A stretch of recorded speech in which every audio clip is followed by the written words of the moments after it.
السلام عليكم.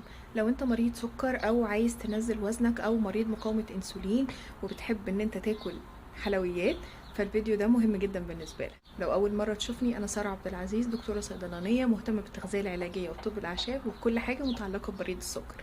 ويلا بينا نبدأ الفيديو. كتير مننا بنحب ان احنا ناكل حلويات، سواء كانت معمولة في البيت بطريقة صحية او كانت حاجة غير صحية اضطرينا ان احنا ناكلها او حابين ان احنا ناكلها. ايه التصرف الامثل المفروض ان احنا نعمله علشان نحاول ان احنا نعمل كنترول شوية على سكر الدم ان هو ما يرتفعش بشكل كبير، سواء كانت الحاجة اللي هناكلها صحية او غير صحية؟ طبعا هو يفضل انها تكون حاجة صحية.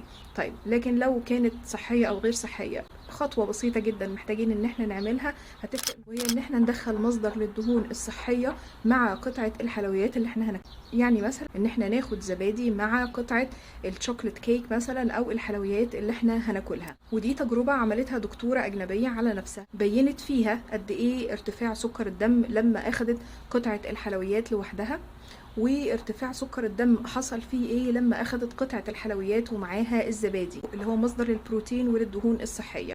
لما اخدت قطعة الجاتو لوحدها او قطعة الكيك لوحدها ارتفع السكر بشكل مفاجئ وبشكل عالي، لكن لما اخدت معاها الزبادي اللي حصل ان ارتفاع السكر كان اقل بكتير من لما اخدتها لوحدها. ده لان الدهون الصحية بتبطئ من امتصاص السكر، فبالتالي بتخلي ارتفاع السكر في الدم ما يكونش مرة واحدة وما يكونش عالي جدا، يخليه ان هو كده ولا كده هيرتفع، لكن الارتفاع يبقى متوسط، يبقى ارتفاع معقول، ما يكونش ارتفاع حاد في السكر. ركزنا ان احنا ما يحصلش ارتفاع مفاجئ وشديد في سكر الدم، كل ما قدرنا نعمل كنترول على سكر الدم وكل ما قدرنا نعمل كنترول على مقاومة الانسولين وكل ما قدرنا ان احنا ننزل وزننا وما يحصلش تخزين للدهون في الجسم. ولو استفدت من المعلومة ما تنساش تعمل لايك وشير وتعمل سبسكرايب لقناة اليوتيوب ولايك لصفحة الفيسبوك وفولو على الانستجرام والتيك توك. السلام عليكم.